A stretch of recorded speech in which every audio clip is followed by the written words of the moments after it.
দেশে তো সংবিধান আছে, সবকিছু আছে, গণভোটের দরকার কি? কেন জনগণ গণভোট চাই? এই প্রশ্নটা যদি আপনি আগে করতেন তাহলে আপনাকে আমি আরেকটু ওয়েলকাম করতাম। তারপরেও যেটা করেছেন আমি সেটা কম হয়ে গেছে না, কম না, কারণ হচ্ছে একটা প্রশ্ন তো একটা যৌক্তিক জায়গায় পৌঁছাইতে হয়। দেখেন, কেন গণভোট, আমি আগে এটাই বলতে চাই। বাংলাদেশ বিগত 54 বছরের স্বাধীনতার পরে আমরা একটি সুস্থ ধারার রাজনীতিতে ফিরতে পারি নাই। এটা বাংলাদেশের সবচেয়ে বড় সংকট। আমাদের গণতন্ত্র বারবার হোঁচট খেয়েছে, আমাদের সংবিধান বারবার স্থগিত হয়েছে, আমাদের এই সংবিধানকে বারবার কাটাছেঁড়া করা লেগেছে, তারপরও আমরা কিন্তু এটাকে রোধ করতে পারি নাই। যখন ঐকমত্য কমিশনের দীর্ঘ প্রচেষ্টায় রাজনৈতিক দলগুলোর আন্তরিক উপস্থিতিতে এবং তাদের সহযোগিতায় আমরা একটা জায়গায় ঐকমত্যে পৌঁছালাম, তখন সেটাকে একটা আইনি ভিত্তি দেওয়ার জন্য সর্বমহল থেকে জোর দাবি আসলো। সেই আইনি ভিত্তিটা দেওয়ার ব্যাপারেও এক পর্যায়ে বিএনপি প্রথম দিকে পিছনে থাকলেও পরবর্তীতে এসে তারা বলল যে ঠিক আছে, আমরাও প্রথম গণভোট চাই নাই। বিএনপি বলছিল যে পরবর্তী নির্বাচিত সংসদে এটা সব 202 বছরের ভিতরে এটাকে কি করা হবে, কার্যকারী করা হবে। কিন্তু জনগণের চাপে এবং দেশের মানুষের অবস্থা বুঝে বিএনপি তার অবস্থান পরিবর্তন করে গণভোটে রাজি হয়েছে। গণভোটে রাজি হওয়ার পরে এখন প্রশ্ন এসেছে যে গণভোট নির্বাচনের আগে হবে না পরে হবে। আমরা আগে থেকে, আমরা সহ অধিকাংশ রাজনৈতিক দল, আমরা সবাই গণভোটটাকে আগে চাচ্ছি এই কারণেই যে আমরা যে দীর্ঘ সংস্কারের আলোচনা করলাম, এই সংস্কারের আলোচনাটা যেন অর্থহীন না হয়, এটা শুধু কাগজে সিগনেচার করা কিছু পেপার না হয়, এটা যেন একটা দালিলিক অবস্থা থাকে এবং জনগণের ম্যান্ডেটটাকে জনগণের ভোটের মাধ্যম দিয়ে সেটাকে যদি প্রতিষ্ঠিত করা হয়, তাহলে পরবর্তী নির্বাচিত সরকার যেই আসুক না কেন পরবর্তী সংসদের সেটাকে ইগনোর করতে পারবে না, এটা আইনে ভিত্তি পাবে। আজকে দেখেন, বাংলাদেশের এই জুলাই গণ অভ্যুত্থান পরবর্তী সময়ে যে ঐকমত্য কমিশনে আলাপ আলোচনার মাধ্যমে যে অর্জনটুকু হয়েছে, এটাকে ছোট করে দেখার কোনো উপায় নেই। আমরা দ্বিকক্ষ বিশিষ্ট একটা সংসদ চাচ্ছি এবং এ ব্যাপারে আমরা ঐকমত হয়েছি। যদিও বিএনপি বলছে যে পার্লামেন্টের সংখ্যার ভিত্তিতে এটা হবে, অন্যরা বলছে যে না, এটা ভোটের ভিত্তিতে হবে। সেই গন্ডগোল থাকলেও কিন্তু দ্বিকক্ষ বিশিষ্ট পার্লামেন্ট হবে, এটা নিয়ে কোনো সমস্যা নেই। অনেক জল্পনা কল্পনার অবসান ঘটিয়ে দলীয় প্রধান এবং সরকার প্রধান আলাদা হবে, প্লাস 10 বছরের বেশি একজন ব্যক্তি থাকতে পারবে না, এই বিষয়গুলো একটা সেটেলমেন্টে এটা বাংলাদেশের জন্য একটা বড় অর্জন। বিচার বিভাগ স্বাধীন থাকবে, নির্বাহী বিভাগ বিচার বিভাগের একটা ভারসাম্য থাকবে। এই জায়গাগুলো যদি নিশ্চিত করা না যায়, তাহলে আমাদের এই প্রায় 2000 শহীদ, 30,000 আহতদের রক্তের ঋণ আমরা পরিশোধ করতে পারবো না এবং এই রক্ত অর্থহীন হয়ে পড়বে, শুধু সংস্কার না। কাজে এই জাতি বারবার সময়ের প্রয়োজনে রক্ত দিয়ে এই দেশকে বাঁচানোর যে চেষ্টা করেছে, সেই রক্তের সাথে আমরা যেন বেইমানি না করি। এই জন্য আমরা এটা চাচ্ছি যে এটা গণভোটটা আগে হয়ে আমরা এই ব্যাপারে জনগণকে আশ্বস্ত করতে চাই, যেই ক্ষমতায় যাক না কোনো, এই জুলাই সনদের আইনি ভিত্তিতে কোনো সমস্যা হবে না। আর আমাদের ভাইয়েরা যেটা চাচ্ছেন যে নির্বাচনের দিন চাইলে যে সমস্যাটা হয়, বাংলাদেশের কালচারে যে নির্বাচন ব্যবস্থাটা অনেক সময় প্রতিযোগিতামূলক হওয়ার কারণে এখানে কি হয়, ভোট কেন্দ্র দখল হয়, জাল ভোট হয়, ভোট বন্ধ হয়, প্রশ্নবিদ্ধ হয়। কিন্তু আমরা এই জুলাই গণ সনদকে আমরা প্রশ্নের ঊর্ধ্বে রেখে এই সংশোধনটা করতে চাই, যাতে করে এটা জাতির জন্য একটা মাইল ফলক হয়, সেই জায়গাটাকে আমরা নিশ্চিত করতে চাই। যার কারণে আমাদের নেতা ডাক্তার শফিকুর রহমান এবং আব্দুল্লাহ মোহাম্মদ তাহের দুইজনই খুব স্পষ্ট করেছেন যে জাতির এই অর্জনকে আমরা বিসর্জন দিতে পারি না, গণভোটকে আগে দিতে হবে, না হলে আমাদের পরবর্তী যে নির্বাচন, সেই নির্বাচন কিন্তু আমাদের একটা প্রশ্নের মুখোমুখি দাঁড়াবে, এবং সেই নির্বাচন নিয়ে শুধু জামাত ইসলামী না, এনসিপি সহ অনেকগুলো দল কিন্তু এখন এই একই সুরে কথা বলছে। গণভোটের কথা যখন বলছেন, আপনি যে নির্বাচনের আগে হলে আপনি আপনার ব্যাখ্যাটা দিলেন বা আপনার দলের অবস্থান জানালেন, কিন্তু বিএনপি তো এর আগেও বলেছে যে গণভোট যদি আগে হয় তাহলে ব্যয় যেমন বাড়বে, সেম সম্পূর্ণ এই জাতীয় নির্বাচনে যেই ব্যয় হবে সমপরিমাণ ব্যয় আবার গণভোটের দিন হবে যদি আগে হয়। সেই ব্যয়টা কি এখন বাংলাদেশের যে প্রেক্ষাপট, যে অর্থনৈতিক সংকট চলছে, তখন কি সেই বিষয়টা কি যৌক্তিক নয়? এবং জনগণের যে আপনার একটা উপস্থিতির যে বিষয়টা আসছে, যে গণভোটে আসলে উপস্থিতি কত হবে, সেটা নিয়েও কিন্তু অনেকে সংশয় প্রকাশ করেছে। কিন্তু জাতীয় নির্বাচনের ক্ষেত্রে তো আপনার সংখ্যাটা, ভোটারদের সংখ্যাটা কিন্তু বাড়তি হয়, তখন কি সুবিধা হতো না বেশি? ঠিক আছে, আপনার এই প্রশ্নটা আমি নিলাম। দেখেন, বাংলাদেশের বিগত 54 বছরে আমরা কিন্তু বারবার ব্যর্থ হয়েছি বলেই আমাদের এই নির্বাচনটা প্রয়োজন হচ্ছে। বিএনপির সময় শহীদ প্রেসিডেন্ট জিয়াউর রহমান এবং ম্যাডাম খালেদা জিয়ার সময় 2টা গণভোট হয়েছে, তখন কি টাকা খরচ হয় নাই? না, বিনা টাকায় নির্বাচন হয়েছে। আমি কিন্তু আজকের প্রেক্ষাপটের কথা বলছিলাম প্লিজ, এবং সেই প্রেক্ষাপটের চেয়ে এই প্রেক্ষাপটটা আরো প্রাসঙ্গিক, এবং এরশাদের সময়ও গণভোট হয়েছে। এবং আপনি যেটা বলেছেন যে এই গণভোটে আমাদের ভোটার উপস্থিতি কমবে, ভোটার উপস্থিতি, ভোটারের উৎসব হবে। এবং বাংলাদেশের ইতিহাসে 3টা গণভোটেই ভোটার উপস্থিতি 75%-এর নিচে কখনো আসে নাই, 77%-এর নিচে আসে নাই। কাজেই এটা আসার কোনো সম্ভাবনা নাই। বরঞ্চ জাতীয় নির্বাচনের চেয়ে মানুষ এই নির্বাচনে সবচেয়ে বেশি ভোট দিবে না তারা যারা সংস্কার চায় না, যারা এই পরিবর্তন চায় না, যারা এই জাতির এই রক্তের ঋণকে নিয়ে হেলাফেলা করে, তারা এটাকে প্রশ্নবিদ্ধ করতে। আমি একটু যাব হচ্ছে তাইফুল ইসলাম টিপু ভাইয়ের কাছে। জি, আপনাকে একটু বলবেন যে গণভোট না হলে অর্থহীন হবে জাতীয় নির্বাচনে, 1 পয়সা লাভ হবে না, জামাতের আমিরের কথা বলছেন, এবং আপনার অতিথি আমাদের যিনি আছেন তিনি কিন্তু একই সুর মিলিয়েছেন। আপনারা কি তাই মনে করেন যে আসলে গণভোট যদি আগে হয়, মানে আগে না হয়, কোনো লাভ হবে না, জাতীয় নির্বাচন অর্থহীন হবে? দেখুন, আসলে গত 17 বছর আমরা এখানে যারা 3 জন আছি, 17 বছর কিন্তু অনেক চড়াই উত্তরায়, অনেক রক্ত বিনিময়ে কিন্তু আমরা একটা পরিস্থিতিতে এসে দাঁড়াইছি আজকে এই 24 সালে। এবং সেখানে এখন যে অবস্থা বাংলাদেশে বিরাজ করছে, সেই পরিস্থিতিটা আসলে বাংলাদেশকে এখন খুব একটা খারাপ সময়ের মধ্যে অবস্থান করছে। দেশে কিন্তু কোনো নির্বাচিত সরকার নাই, স্থিতিশীলতা নাই দেশে কোনো মতে। সব যে রাজনৈতিক দলগুলি বাংলাদেশের ভিতরে আছে, তারা কোনোভাবেই সরকারকে সমর্থন করছে, বিধায় এই সরকারটি কোনো মতে টিকে আছে। আবার এই সরকারের বিরুদ্ধে, দেশের বিরুদ্ধে কিন্তু আরেকটা শক্তি, যারা পরাজিত শক্তি, তারা কিন্তু একটা প্রতিনিয়তই কিন্তু একটা ষড়যন্ত্র করছে এবং চেষ্টা করছে সে দেশকে অস্থিতিশীল করে। এই কারণে আমাদের প্রথম প্রয়োজন হচ্ছে দেশে গণতান্ত্রিক প্রক্রিয়ায় ফিরে আসা। দেশকে রক্ষা করতে হলে, দেশের এই স্বাভাবিক পরিবেশ যদি আমরা রক্ষা করতে চাই, তাহলে আমাদের গণতান্ত্রিক প্রক্রিয়ায় ফিরে আসা হচ্ছে আমাদের মূল লক্ষ্য। এখন আপনি এই যে জুলাই সনদ, হ্যাঁ, এটা বিভিন্ন প্রেক্ষাপটে বিভিন্ন শ্রেণী পেশার মানুষের জন্য বিভিন্নটা গুরুত্বপূর্ণ, আমি অস্বীকার করছি না, কিন্তু সামগ্রিক প্রান্তিক মানুষগুলা কিন্তু জুলাই সনদ কি এইটা নিয়ে কিন্তু মানুষ ভাবছে না। সবটা কিন্তু সাধারণ প্রান্তিক মানুষের কাজেও আসবে না।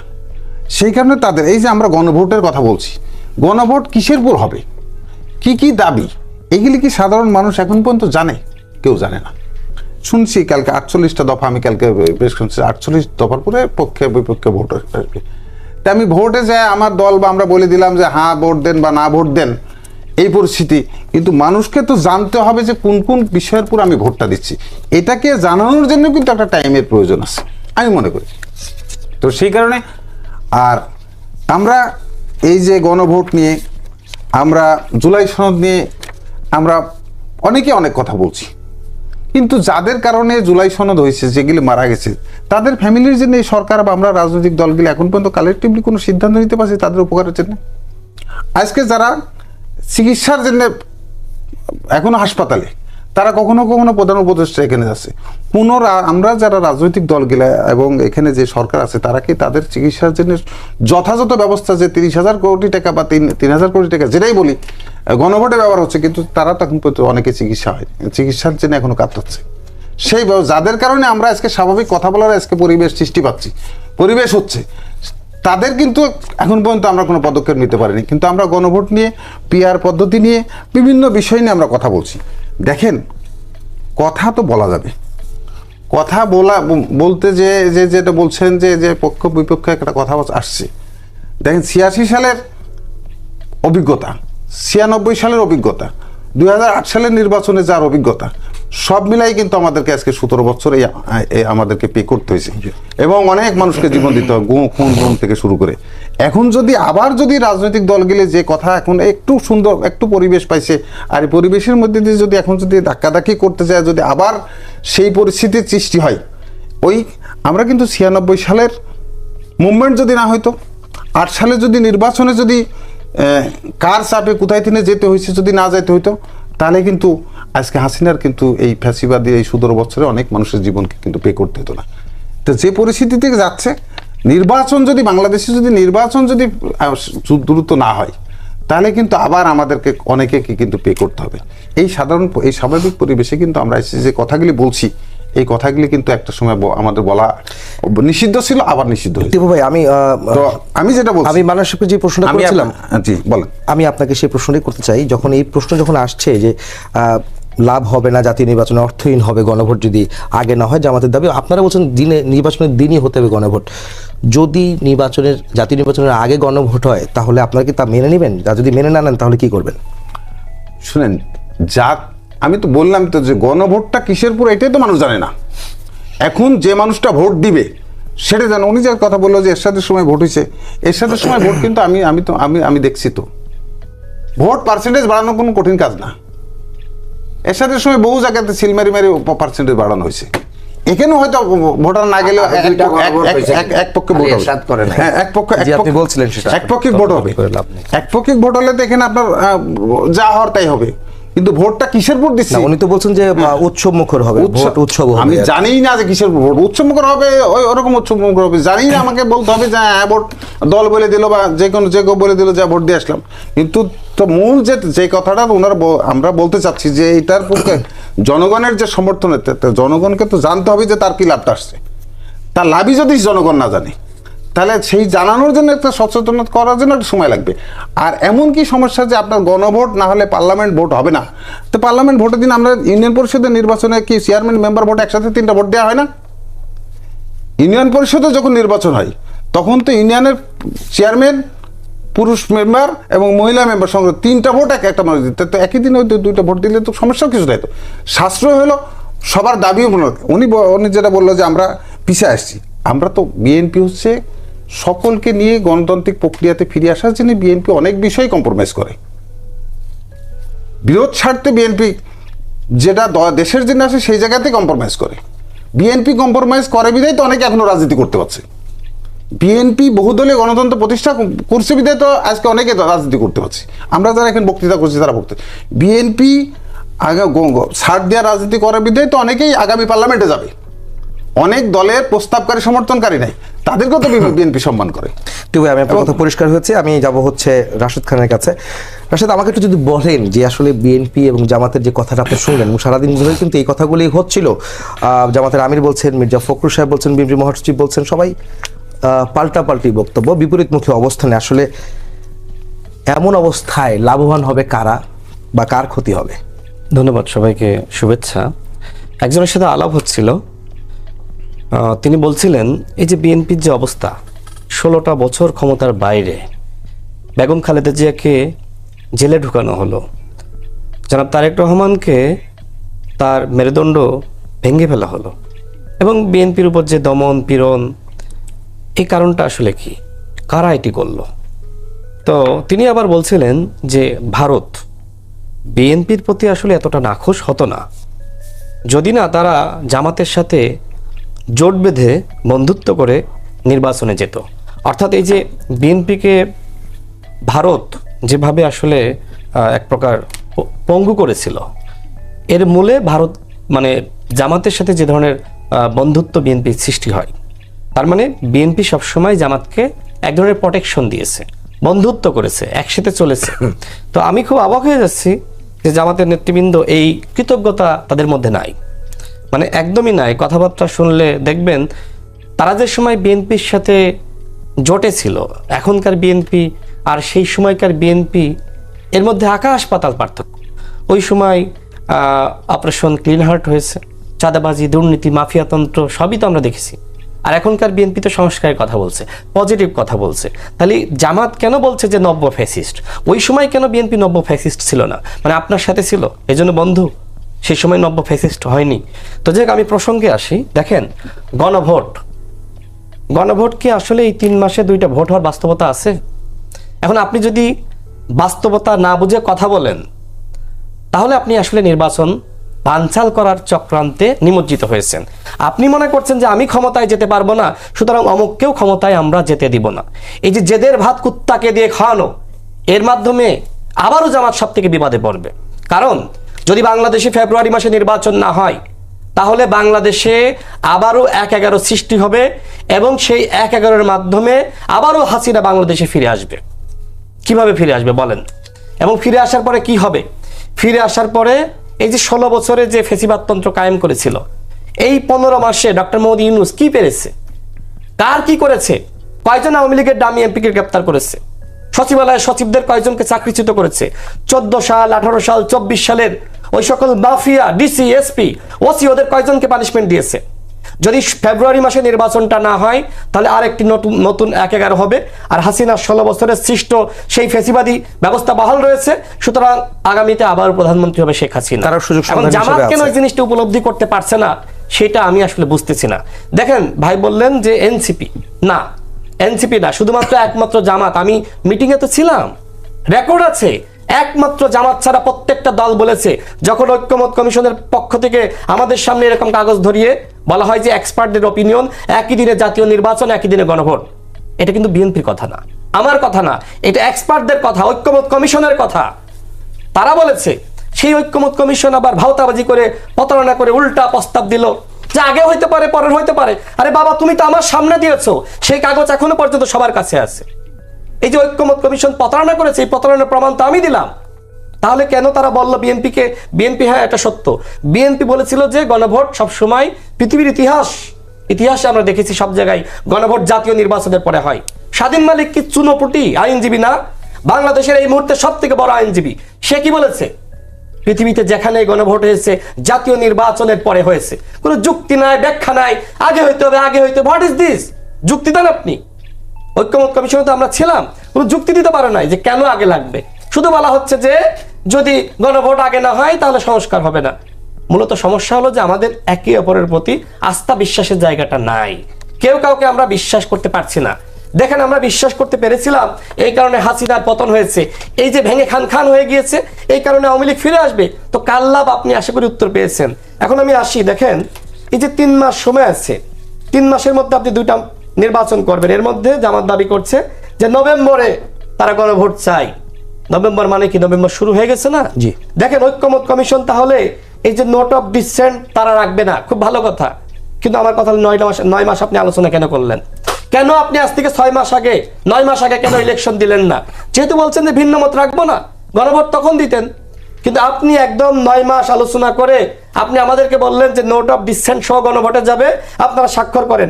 বৃষ্টিতে ভিজে আমরা স্বাক্ষর করলাম, আজকে এনসিপি স্বাক্ষর করে নাই। আমি অবাক হয়ে যাচ্ছি যে জামাত তারা স্বাক্ষর করে আসলো, তারা এখন এনসিপি কে ধন্যবাদ দিচ্ছে। এই ধরনের রাজনীতি বাংলাদেশে কেউ পছন্দ করে না। এই ধরনের ক্যারেক্টার থেকে আমাদেরকে বের হয়ে আসতে হবে। আপনি স্বাক্ষর করেছেন মানে কি? আপনি কমিটমেন্ট করেছেন, তাই না? এখন আপনি যদি বলেন যে না, অন্য স্বাক্ষর করে নাই, ও খুব ভালো কাজ করেছে, ওর কারণে এখন আইনগত ভিত্তি হচ্ছে। আমাদের আইনজীবী শিশির মনির এই কথা বলেছে। তাহলে আপনি স্বাক্ষরটা কেন করেছিলেন? কার চাপে করেছিলেন? সেনাবাহিনীর চাপে, সরকারের চাপে, আমার চাপে, বিএনপির চাপে, না জনগণের চাপে? জামাতকে তো এই অবস্থান ক্লিয়ার করতে হবে।